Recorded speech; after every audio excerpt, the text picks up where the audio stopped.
All right, we're going to go into Santa Ventura here, maybe. Let's take a look at the Santa Ventura holes. All right, hole number one, Santa Ventura. This is a par 4.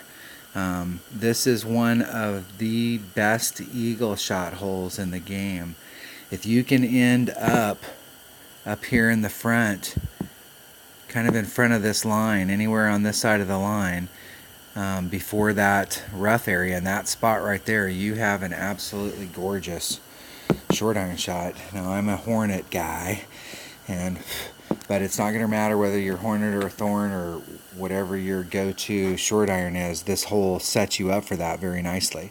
I have seen a couple people with monster balls get over, but I've only seen it a couple times, and I've seen a ton of people try it.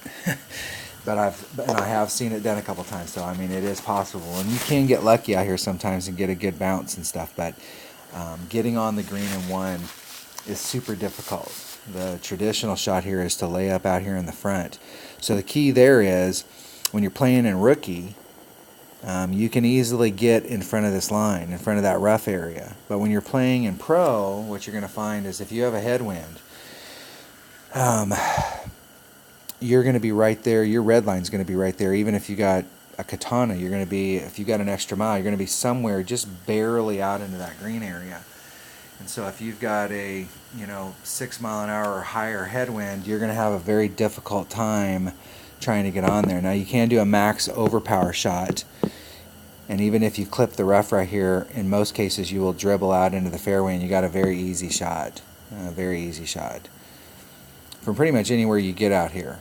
Now, if you get in the sand out here, you're gonna have some trouble. So the other way that you can go is you can land on this island. But if you land anywhere back in here, you're in big trouble.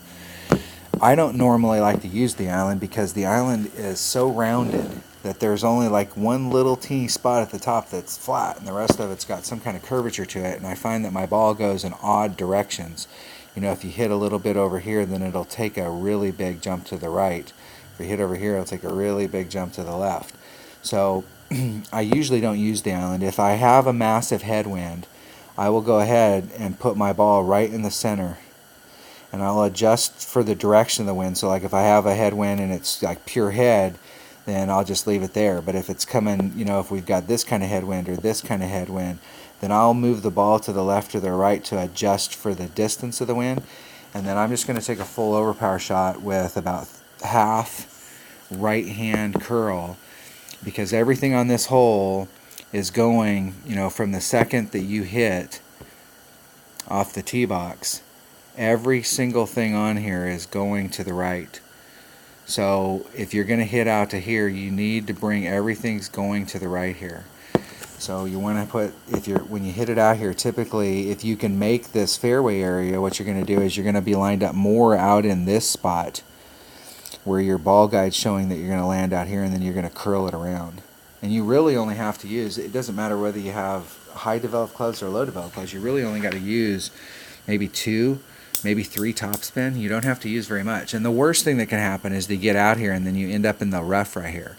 Then you took yourself out of an absolutely beautiful, from right here, short iron shot into your rough iron shot, and now it just boils down. You didn't do yourself any favors.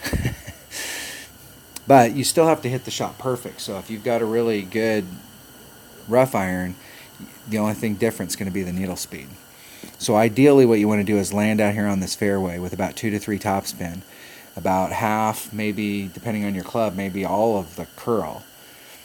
If you're using an extra mile, it's going to be most of, if not all of the curl, just depending on how it's shorter out right here than it is over here. So if this is the best you can do, then obviously you're going to have to apply more curl to get the ball to come in this direction.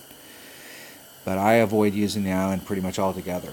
I try and get myself out there, and during tournaments, when you run across this hole in tournaments, they almost always give us tailwind. So you can get out here, and then it's just a matter of having the right speed and right topspin in order not to end up in the rough. A lot of people are going to come out to this hole and they're going to end up in the rough out on this side.